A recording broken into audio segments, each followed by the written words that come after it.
What's up guys, today I've got an exciting video for you if you're interested in texturing within Blender. So I'm giving away all the tools I use for texturing. So here you can see some of the results using these tools that I'm about to give to you.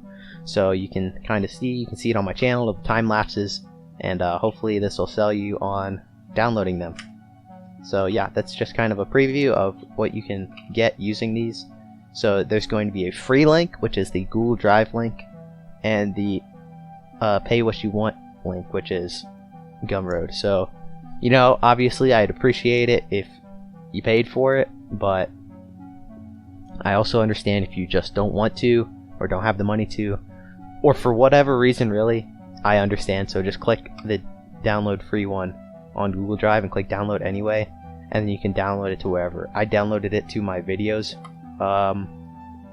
directory, so then you're just gonna extract it using 7-zip and you'll get a folder called asset library. Let's just enter this folder, and you can see we've got 4 subdirectories and a simple scratches.blend, which I'm going to go through first. This is if you want to just bake out a simple scratch. It's already got the curve set up for you, and you can kind of see, yeah, just bake whatever curve you want, come to the resolution, crank it up for the render, and then hit F12. Alright, let's go to the next one, the most interesting one, the one you're going to need if you're following my tutorials. So this one has the icons for the brushes, and this one has the alphas. And the alphas, I give you the EXR and the Krita, so you can see how I made them, the Krita file. Alright, in this you can see we got 35 customly made grunge brushes. So the way you use this is just file, append, and append them into your project. And let's just take a look at some of these. So I've got some, some scratch ones. They're all stamp brushes for the most part. I've got fingerprints, so you can add those. Just some grunge brushes, whole bunch of different grunge brushes. These are the most useful. I find myself using these all the time in my projects. And if you want to see in depth on how to use these, I suggest watching my M84 tutorial or my MP7 tutorial, specifically the texturing parts. So yeah, you can see all these. I'll just give you like a quick preview. You can kind of see what these are doing. This one's another good one I like. You can see. Anyway, and another one I want to show you is this one. This is for painting in custom scratches. So for example, on the MP7, the selector switch that slides around a lot, so I use these to draw on my scratches, and you can see how hard you press on your tablet will affect that. So I only use this if I need to paint in a custom scratch. And alright, let's go to the next file. I think those are the most useful. My tutorials should be able to convince you of that if you want to check them out. Either that or the time lapses. Sorry, my pen is spazzing out. Let me just... don't know what's going on with the pen there. Anyway, let's go into the height brushes. So here we've got the icons, the normal map icons, and here we got the actual alphas that I use to paint in bump detail. So let's go to heightbrushes.blend, and this is the blend file I append from. So any height brush, I'll set it up in here and then append it. So you can see what this does. This is a this is just the icon, and then I use a 32-bit bump map to paint on the details. And if we go to the top view here, we can just click and drag and instantly get bump details. And I can drag out something like that, so you can do this. And you could do this instead of baking out floaters, or if you forget to bake out a floater, you can always come back and paint directly into your normal map. So you can see that one is for a I baked this one to put on my MP7 where the little ring sights are. And here's just another one, and there's not very many, so that's just because I haven't really been using this technique a lot, but I'll show you how you can make more with this file. Where is it? Bump baking.blend. So with this file, you can see we can bake out the bump map and the icon map. So to bake out the bump, what you're going to want to do is plug in a map range. So you're going to use your lowest location and the global Z and paste that into here. and then your highest location on the global Z and paste that into here. Just make sure you delete the M, otherwise it won't work. And that'll give you your perfect bump map, and it's already set up to render out a, let me go to the output, 32-bit full float EXR, and it's got its color management already set up to give you a perfect bump map. So no display device and view transform as standard. Alright, and I render with 16 samples. That'll 256 times anti-aliasing. You can render with less or more, whatever you want, but 16 really doesn't take too long, and I render them as 2K textures. Alright, I'm trying to get through this quickly, but anyway, next up we got tileable textures. This is just, this is the texture I used all the time in my tutorial. Okay, the photo viewer is a little slow, and these are just some random scratch maps I also used in the tutorial, so, you know, if you want them, you got them. So let's go into the procedurals. That's the last thing to cover. First I'll go into image textures and show you these. These are 35 image textures I shot myself. I processed them in GIMP. They're all seamless, and yeah, you can kind of see them right here. But really, what they're used for is in this blend. If we open up procedurals, you can see, I'll go to my material effects. That's what those are used for. But first, let me show you these procedural masks. They're all based off of the shader data, which is just, you know, pointiness, which is this, and then we got like a clamped pointiness and an inverted pointiness or something. Either way, the only one I used is pointiness. So yeah, you can see that. And then I also got AO, so you're gonna have to bake AO to use some of these other effects, but that's pretty standard. You'd have to do the same thing if you wanted texture and substance. You'd have to bake out curvature, AO, normal. So yeah, let's go to the first one. Here we just have a dirt. It'll collect in the crevices where AO is. So we got clamped and unclamped. You can kind of see that. Next we got dust. This is just a dust that goes off the normal, world space normal. And then we got edgeware. So this one is 100% procedural, I believe, so no image textures. You could just keep zooming in infinitely. Anyway, then we got image-based edgeware. I use this a lot in my course, in my MP7 course and in my M84 tutorial. So yeah, this one's a definite download. I showed you guys the node group in the tutorial, but this is it if you want to see it again. Then we have another top mask. Just looks like this, and unclamped looks like that. You can use this, I don't know, maybe it's bleached from the sun, the material is, so it'll be brighter.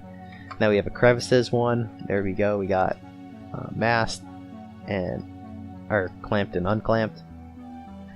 And finally we have dirty crevices, which is very similar, but you know, slightly different.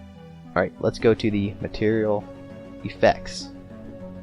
This one is kind of the star of this blend file, the one I use the most.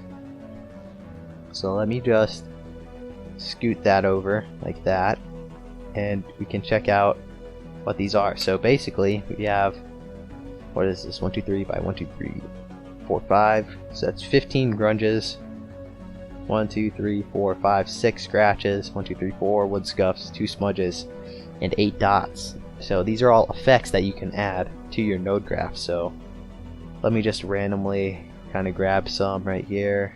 I want to grab these, and who knows, maybe these. And I think that's good for demonstration purposes. I'll just bring those next to my principled BSDF and just grab this in and out shader so it's easy to connect these all up. I'm just going to Alt right click and drag them into each other. And then here I'll put albedo into albedo, roughness into roughness, and normal into normal. And let's check out the shader. So first, actually, let me turn everything off. And what we can do is, I kind of teach you this method in my tutorials, but you know, just set up your base values. Set this to like 0.3. Anyway, that looks good to me. Now let's go to the albedo strength, and I'll just turn that up to like 0.5, and same thing with the roughness. Turn this up to like point something, turn up the roughness, and same thing here. Although I want to turn down the strength and turn up the rough, and it decrease the scale a bit so it's a bit bigger. And you can see very quickly this has added a lot of surface variation to the material. We can turn down some of these, and yeah, so quickly we've got a nice material that you can use. And if you want to see all of these, just download the blend, or again, you can check out my tutorials to see how I use these. Anyway, let's go to the next part, procedurals. So here we've got some procedural textures. I don't use these much, but you may be interested, so stick around. First, we just got some interesting noise texture. It's it's basically two noise textures, so you can kind of see what they're doing. And next we got another grunge texture. There's two variations, so you can just kind of see that. Grunge streaks. This one's actually really cool. You can play around with the settings. And then grunge spots. I don't recommend using this one, to be honest. Just use a fingerprint texture instead. I don't know if I already showed you the fingerprint textures, but if not, I will.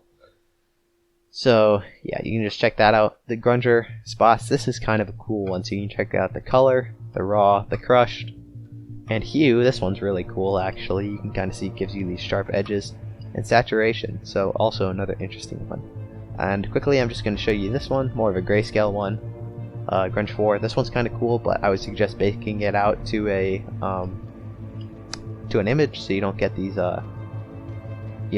this updating thing where it has to update the noise each time.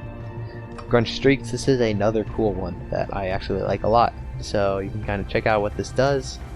We can change the mix coordinate to change that. The Z-mix will stretch it out. Loose grave, that's just gonna multiply it or whatever. Scale 1 and scale 2. Okay, grunge dots. This is just one. I don't know. Not very interesting, to be honest. I don't know if this has a practical use, but it's in here anyway. This one's kind of cool. It's the dots within the noise, so you can just change the dot scale or the noise scale. Directional noise. This one's kind of interesting too. This one's actually more useful than some of the other ones. I like to bake it out to a texture. And here's directional noise too. Okay, now one of the way more interesting ones, procedural scratches. That's right, 100% procedural scratches, no image texture. So it works based off a grid tiling system. So each little tile has a scratch on it, and you can change the thickness right here. Let's say I want it to be thicker. You can drag it down, and yeah, so you can see they're becoming thicker. I'm just gonna set it back to 100 is fine. It's got distortion, so you can change the distortion factor and distortion detail. Alright, I'm just going to reset all of this. So yeah, that looks fine. I'm going to set the tiles back to 2, and if you overlay a bunch of them, actually I'll set this to like 4. Actually 2 is fine. If you overlay them by adding them, you can see, just let that load. You can get something more interesting where we've got different levels of scratches. Okay, that's it for this blend, so don't save. And now I've got a procedural wood texture material, kind of interesting. We can if we want, we can add in RGB curves to the roughness and just bring that down a bit so it's glossier.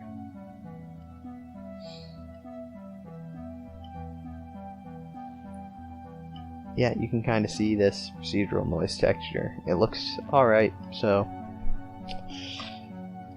yeah, let me preview the roughness, see what's going on there. Oh, it's pink. Why is it pink?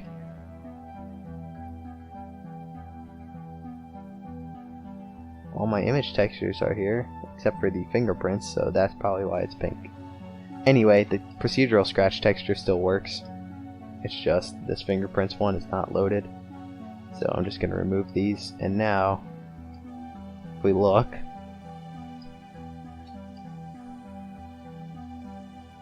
just let it compile, we can see what this shader actually looks like. Yeah, looks something like that. Anyway, let's go to the next one. Not very interesting unless you're into procedural wood. So we got these fingerprint textures. They are tileable, and I'll show you how I made them using this blend file. So yeah, we've got these scratches here. go to cycles, go to camera view, and just select everything and press randomize to transform. And we're doing this on layer 2. And we can just set these to 0.5 and this to 360. And then just change this to, like, I don't know, just something random. And if you go to layer 1, it's seamless and you can render it out. Anyway, I think that is it. So again, if you do download this and you decide it's worth it, you can pay for it if you'd like to. If you don't want to, you can again just download the Google Drive. If you're interested in how I use these, check out the tutorial, M84 texturing tutorial that's coming out like right now. It's literally processing on YouTube. MP7, here we go. So this is another one using that texture pack that I'm releasing right now. M18, another one using the same texturing techniques. We got the Glock. This is the same thing. I used this fingerprint map is the one I baked out. The fingers are a little small, but you know, that's just a sizing mistake. Alright, so I think hopefully I've convinced you to give it a download, and maybe if I'm lucky I've convinced you that it's, you know, worth implementing into your techniques. So, you know, have a good one. Leave any comments if you have any questions. Like and subscribe if you liked it. If you didn't like it, dislike it. But anyway, I'll see you in the next one.